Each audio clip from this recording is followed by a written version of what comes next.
corresponden a un cotiledón, las dicotiledonas a 2 dicotiledones. ¿Y qué es ese cotiledón?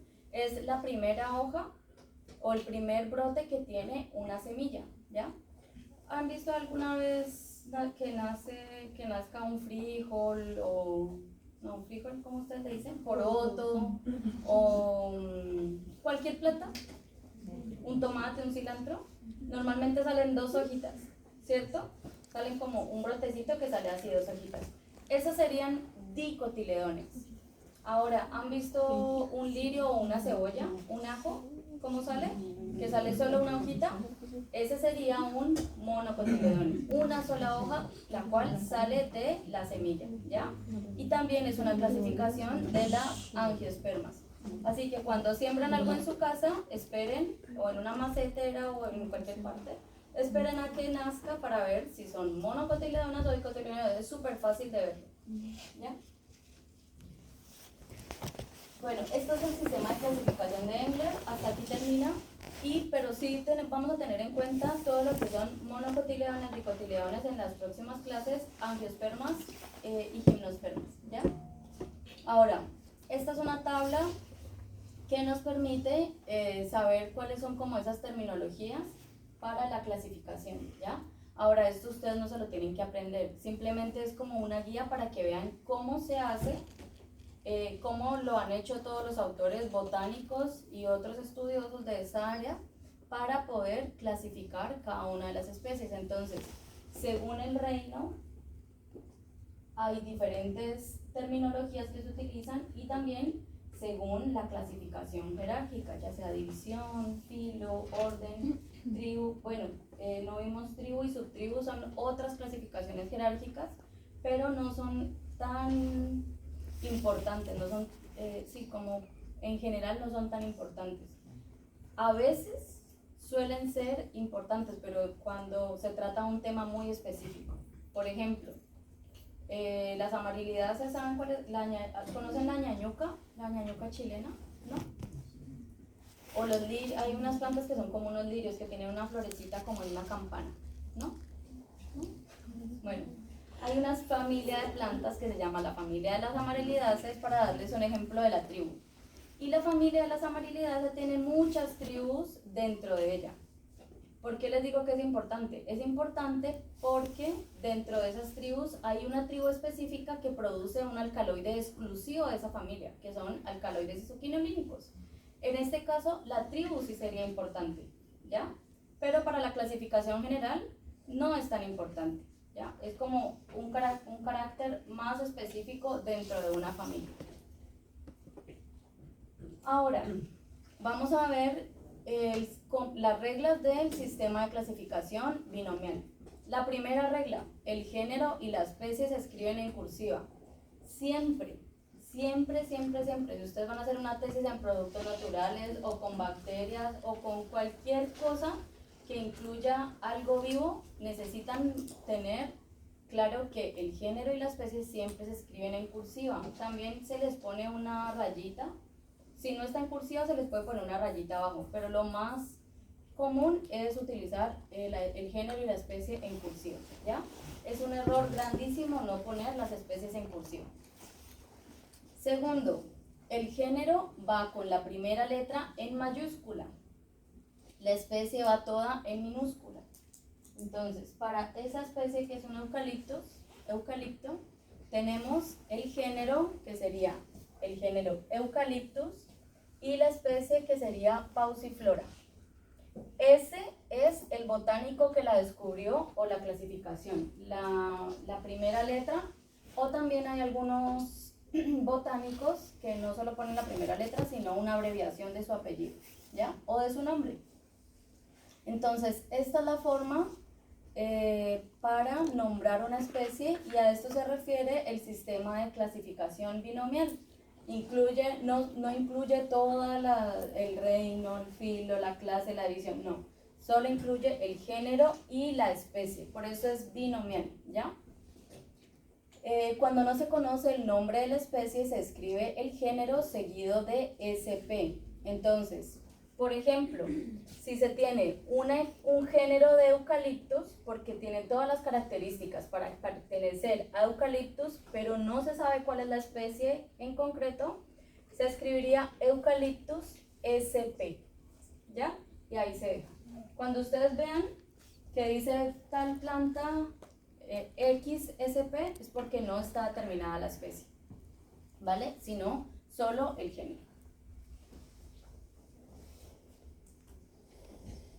Y también en algún texto que ustedes puedan leer, o cuando, como les digo, si van a estudiar algo que tenga que ver con algún individuo, que tengan que utilizar la especie, la forma abreviada de escribirlo es escribiendo E.Pauciflora S.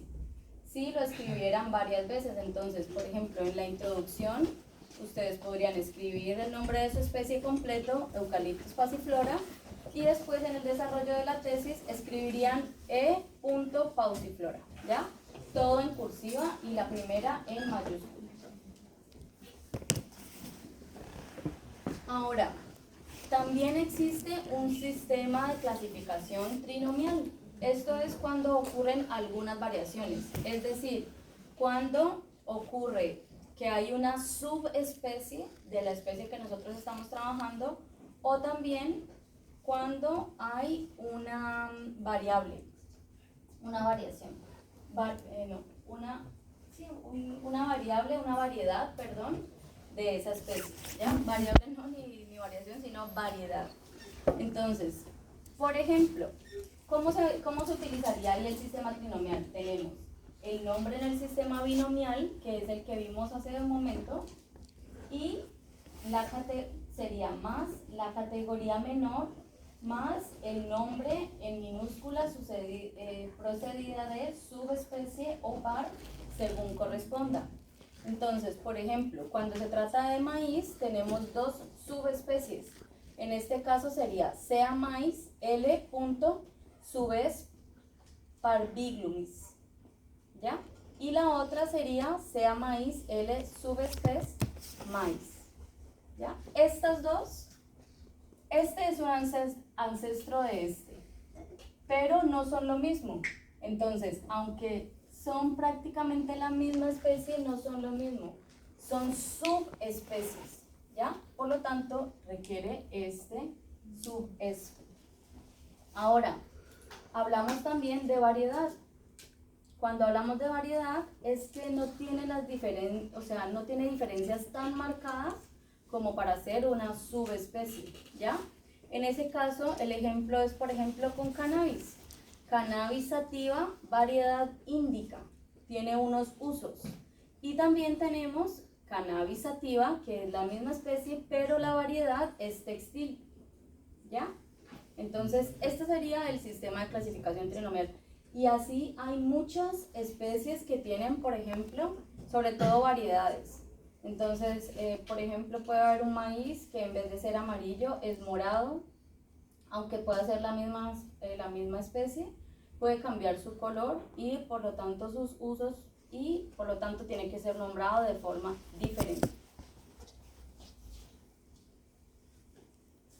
También podemos tener nombres científicos híbridos. Esto también se da mucho y en este momento, por ejemplo, para producir diferentes componentes es bien utilizado, o también, por ejemplo, para que las plantas puedan resistir sequías, puedan resistir estrés por salinidad, puedan resistir climas muy extremos, muy húmedos y muy fríos, y en verano, por ejemplo, muy secos y de altísimas temperaturas, se generan híbridos. ¿Cómo se nombran esos híbridos? Se nombran las dos especies juntas. Entonces, en este caso vemos un híbrido de dos especies de menta, la cual sería menta acuática L y menta spicata L. Esto es lo que les decía, que dos especies diferentes sí se pueden reproducir, pero tienen que haber unas condiciones específicas bien importantes. ¿Cuál sería el nombre? Sería menta X piperita L, que corresponde a menta acuática y spicata, ¿ya? Ahora, dentro de todo esto de taxonomía, este gran tema de taxonomía, también tenemos lo que se llaman las sinonimias. ¿Qué son las sinonimias? es que pueda existir el mismo más de un nombre científico, perdón, para un mismo taxón. A pesar de todas las reglas que hay, de todas las normas que se han establecido para poder estandarizar los nombres de las especies, aún así ha sido muy difícil poder estandarizarlo completamente. ¿Qué pasa? Que si, por ejemplo, una especie fue descrita por un investigador chileno acá en la selva valdiviana, y no sé, pasó que coincidencialmente esa misma especie fue descrita por un investigador argentino en un bosque argentino. No sé porque no conozco mucho Argentina, pero en un bosque X en Argentina. Pero también en el Ecuador se encontró la misma especie y un investigador ecuatoriano también la clasificó y la identificó. Esta especie tendría 3 nombres diferentes. ¿Por qué? Porque va a variar dependiendo de las características que busque el investigador para nombrarlo. Eso hace que existan sinonimias, es decir, que una misma especie pueda tener diferentes nombres, ¿ya? Entonces, es un ejemplo el Eucalyptus rostrata, que puede ser también llamado Eucalyptus camaldulensis den, o también el nombre común o vulgar que sería el eucalipto. Ahora, hay nombres que son más aceptados que otros, eso también es importante, y sobre todo es importante cuando se hacen investigaciones científicas, ¿vale? Para publicación de artículos. Este, por ejemplo, tiene solo 2 nombres, pero hay especies que tienen hasta 10 sinonimias diferentes. Este es otro ejemplo de la manzanilla, que tenemos la Camaemelum nobile, Matricaria camomila, Matricaria recutita y Camomila recutita, ¿ya? Todos estos nombres pueden ser atribuidos a la misma especie que finalmente termina siendo la manzanilla. Entonces, cuando busquen alguna especie por ahí, no sé, que les interese, pueden haber 5 o 6 nombres diferentes. De eso estamos hablando cuando hablamos de sinónimos. También tenemos que ha existido el cambio de género de algunas especies. No es que hayan cambiado su estructura morfológica, ni cómo son, ni sus flores ni sus hojas, no. El cambio de género se refiere básicamente a que la persona que lo clasificó, a través del tiempo esa clasificación puede cambiar, ¿ya? ¿Por qué? Porque ahora tenemos muchas más herramientas, no solo en microscopía, sino también en la parte molecular. Entonces eso hace que, por ejemplo, una planta que antes estaba clasificada en un género o en una familia pueda en este momento cambiar y pasar a otra completamente diferente. Tenemos la Hipomea purga Wender, que fue descrita dentro del género Hipomena, pero después de años de investigación se encontró que ya no es una hipomena, sino que es un Exogonium, ¿ya? Para que vean un nombre, algo mucho más que lo puedan reconocer. El tomate antes era un Lycopersicon esculetum, sí. Y ahora, después de estudios filogenéticos, se dieron cuenta que no pertenecía al género Lycopersicon, sino ahora pertenece al género Solanum, ¿ya? Entonces, este es uno de los ejemplos más clásicos de cómo algunas especies pueden cambiar de género o incluso de familia, ¿ya?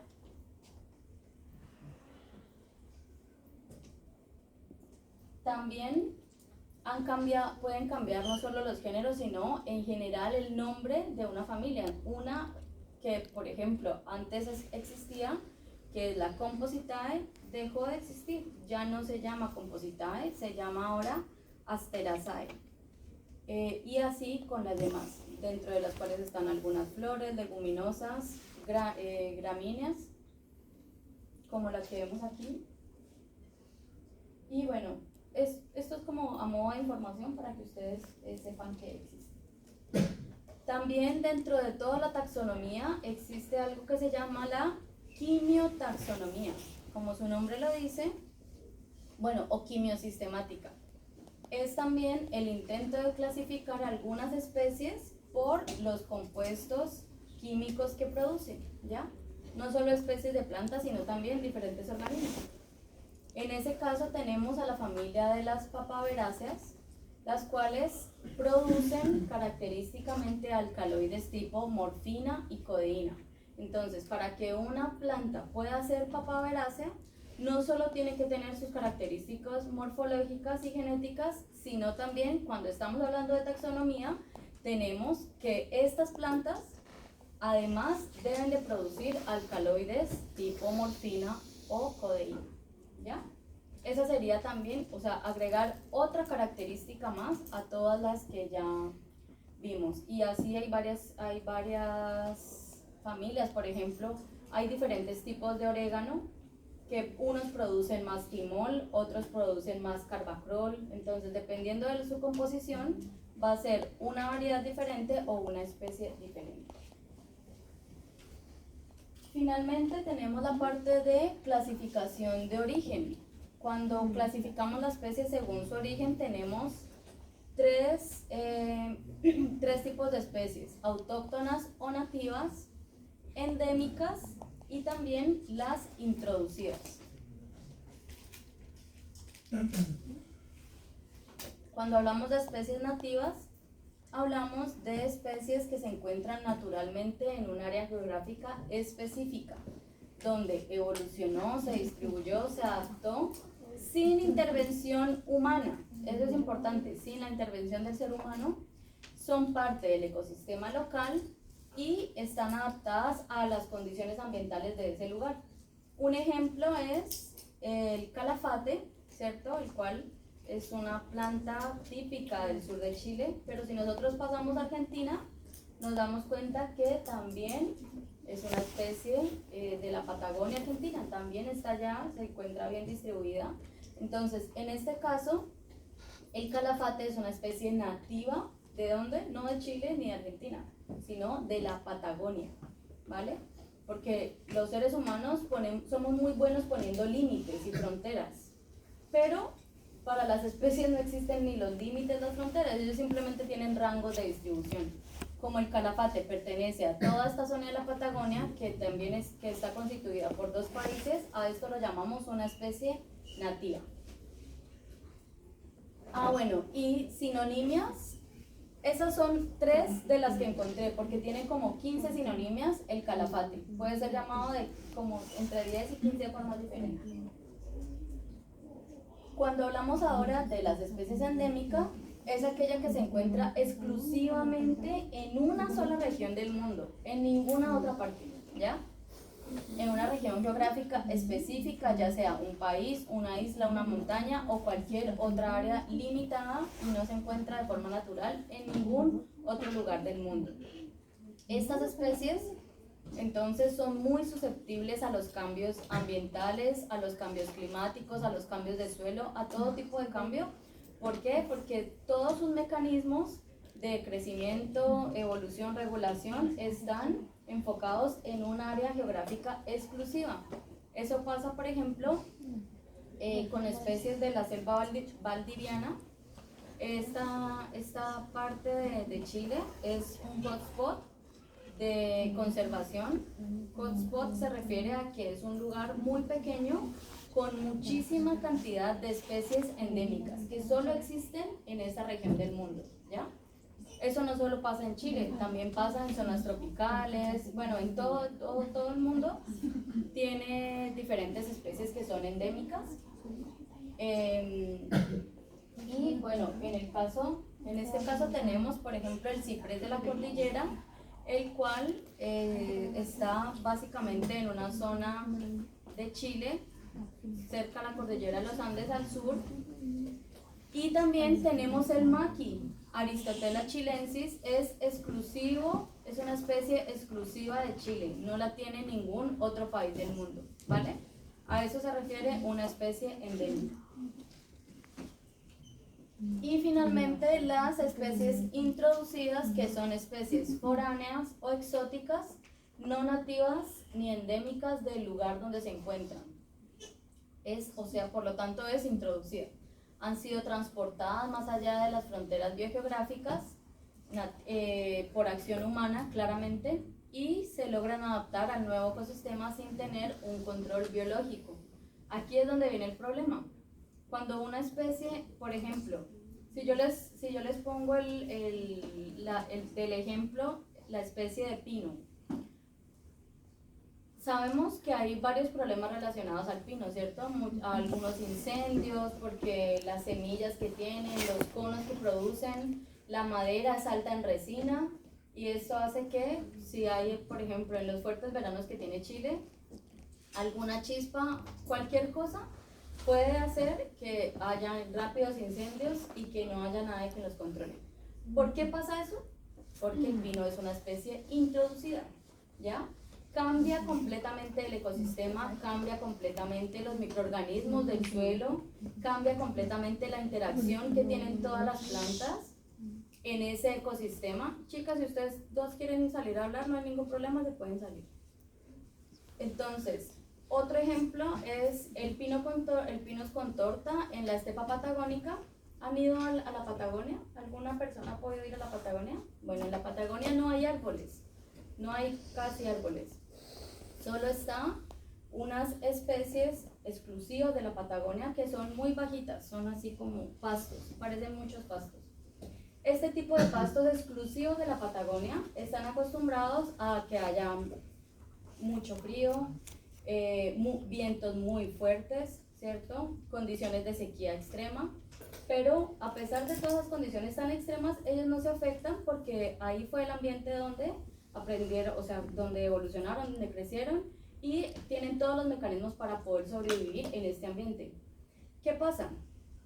Que el pinos con torta, una especie exótica que introdujeron en esa zona de la Patagonia, son árboles que crecen y que tienen una cobertura a la cual este tipo de pastos no está acostumbrado. Por lo tanto, eso genera pérdida de la biodiversidad de todos estos pastos. ¿Por qué? Porque ellos no están acostumbrados a la sombra que dan este tipo de pinos, a las raíces ni a la madera que botan este tipo de pinos, a las hojas, al pH, bueno, todo cambia, ¿ya? Entonces, las especies introducidas son un gran problema para todo el ecosistema y hay muchísimas especies. Bueno, ahora poniendo el pino en el norte, en Canadá, que de donde sí es nativo, en Canadá el pino tiene graves problemas de conservación porque allá sí tiene controladores naturales. En Canadá y en otras partes del norte, de donde es originario el pino, sí tiene, como les menciono, otros factores ambientales que puedan controlarlo, y allá la especie está en peligro, a diferencia de Chile, que cada vez crece y se reproduce, y en todas partes, por mucho que lo corten, siguen saliendo, ¿ya? Porque acá no tiene quien pueda controlar. Ahora, dentro de las especies, por ejemplo, acá en Chile que son introducidas, está el jacinto de agua, que es capaz de crecer en superficies de agua, invadirlo completamente y hacer que éste pierda completamente el oxígeno. También está el espinillo, que cubre grandes superficies y acaba de especies endémicas de Chile. Y, como les mencionaba, el pinus con torta, que también está acabando la estepa patagónica. Bueno, eso sería todo por hoy. Estas son las referencias. Introducción a la botánica de Murrell. Ese es el libro que les comentaba. Ahí hay un paper igual. Y nos vemos mañana.